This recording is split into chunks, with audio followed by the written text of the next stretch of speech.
And we're back to BRMC's Healthy Connections, and now we're going to kind of talk about the actual boxing exercises that you do. Yeah. So it's really interesting. There's a lot of different medications out there to help treat Parkinson's symptoms, but exercise is really the only treatment that has been proven to slow the progression. And so that's why an exercise like boxing, it's forced intense exercise, it slows the progression, and that's why it's so valuable to these people. It's slowing down that progression. So while a lot of them are still taking the medications to help with some of the symptoms, the exercise is actually, it's just becoming a big part of their life because it's slowing down so the progression of the tremors and the lack of balance. The boxing, there's been a lot of different medical studies on exercise and Parkinson's, and it's been concluded that the forced intense exercise of boxing is the best. It's out of 60 other types of sports, ESPN ranks boxing as the most intense form of training. Mm-hmm. And so that's why we're embracing this type of exercise for people with Parkinson's disease. It just tends to be a really good fit. It's interesting if you take all of the different types of the different characteristics of Parkinson's disease, and then you take all the different things that boxing does for you, like strengthening and cardio and balance. It just targets, you go right down the line, it targets all the different symptoms of Parkinson's disease. So one particular sport targeting all of that. Wow. It helps with hand-eye coordination too.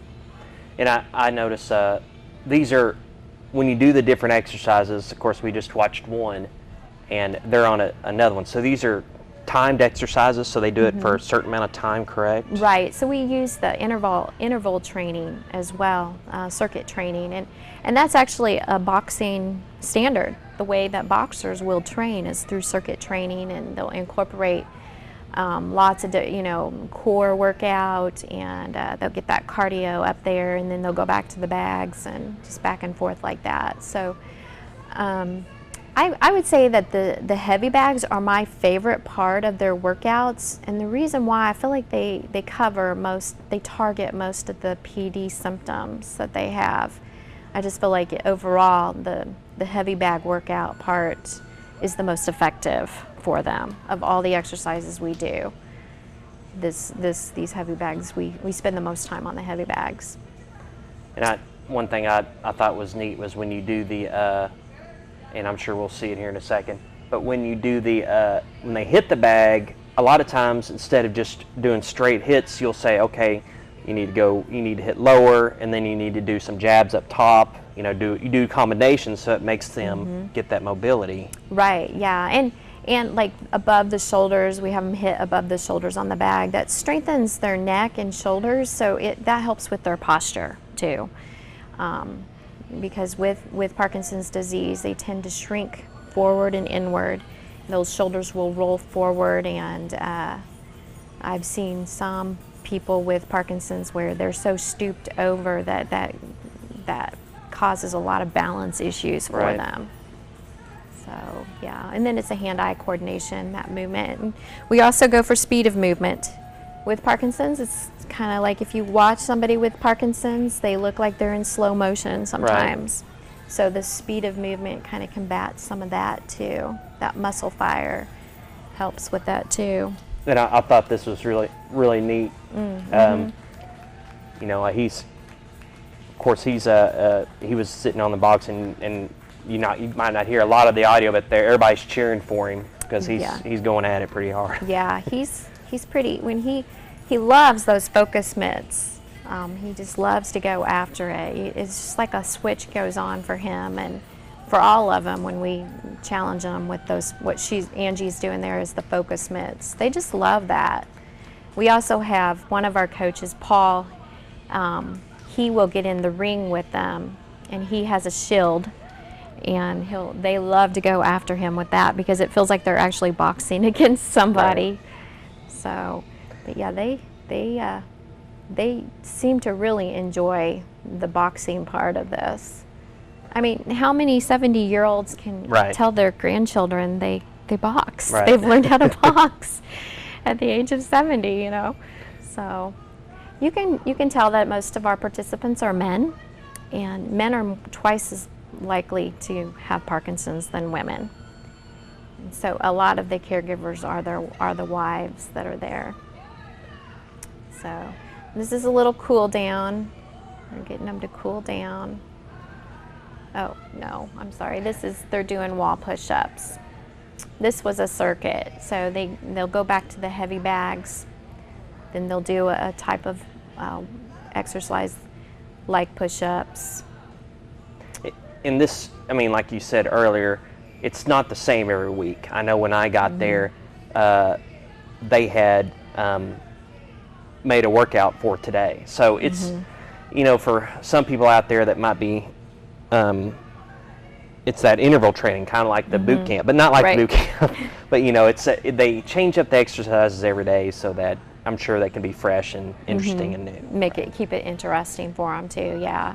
So we've got a timer going right here, and so it's not how many push-ups they're doing; it's how long Right. they're doing them for. So that's building some endurance for them too, stamina. And so then they'll go back to the heavy bags and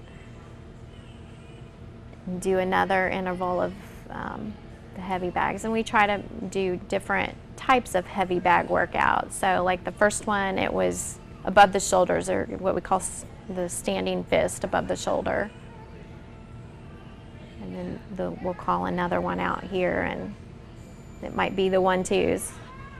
Yep, we're going to do 1-2s here. It's a cross jab. And you get your workout too because you're in there with them, right? Yeah. Well, in our 8 o'clock morning class, pretty intense. It is like boot camp. Yeah. And I work out right with them, and I go out pretty sweaty. So you do, and I know you mentioned it earlier, but you do different classes are depending on how far they progressed, right? Right, exactly. Yeah. So again, this particular class, we slow it down. We modify, like those wall push-ups, we've modified. Our first class, they're going to be down on the floor doing push-ups. Okay. This class, actually, last week, after we filmed this, we progressed to push-ups on the big tractor tire. So they're not doing the wall push-ups anymore. They've moved on to doing push-ups on Right. the tire, and that was a huge victory, accomplishment there. And he's having a good old You time. can see doing it all Yeah, over they his love it. face. He loves it. That's one thing that impressed me about this class is everybody's just excited to be there, and I mean you can tell that their disease has taken hold of them, but they haven't let it get them down. They have such. To me, it seemed like they had a great time doing this class. Yeah. And you know what has really stood out to me has been how they celebrate each other's victories. Little, they can be really little victories. Like you might have one of the participants, class after class, they're trying to be able to do some particular exercise and they've just not been able to do it, or a certain stretch, and like squats. And it's been amazing to me. They're watching each other really closely. And I had no idea until, then they stop what they're doing and they celebrate when they see the other person accomplishing something, Right. And it's amazing to me how many of them, they're just really paying attention to each other. Which that's been a good example to me, because sometimes we get stuck in our own little worlds. But they're not. They are really there for each other, cheering each other on. And their caregivers have been amazing. The support that they give. They work out. You can see they're working Yeah. out right with them, so they go home tired too. I mean, squats right here. Squats are tough anyway. So they are getting a good workout. Yeah. I know in my boot camp class we do a lot of squats, either weighted or sometimes we just we just do them as an interval type thing, and they are hard. So I mean, I'm impressed that they're out there doing them. Yeah, yeah. So some of our stretches we do, or core workout, we'll get them down on the floor, and you can imagine for some of them how hard it is just to work out to Right. get down on the floor and then to get back up. And when they first started, a lot of them couldn't do that by themselves without assistance. And now all of them right now that you see are able to get down Right. to the floor and back up by themselves now. So that's huge. That's the things we take for Right. granted. It's a huge thing for them to be able to have that, regain that independence. I know we're getting close to the end of what I shot. I think what we'll do is I'll go ahead and take a break, and then we'll come back and once again I'll ask how somebody can get a hold of you, and if they're interested in the program, and finalize that. So we're going to go ahead and take a break, and we'll be right back right after this. Sounds good.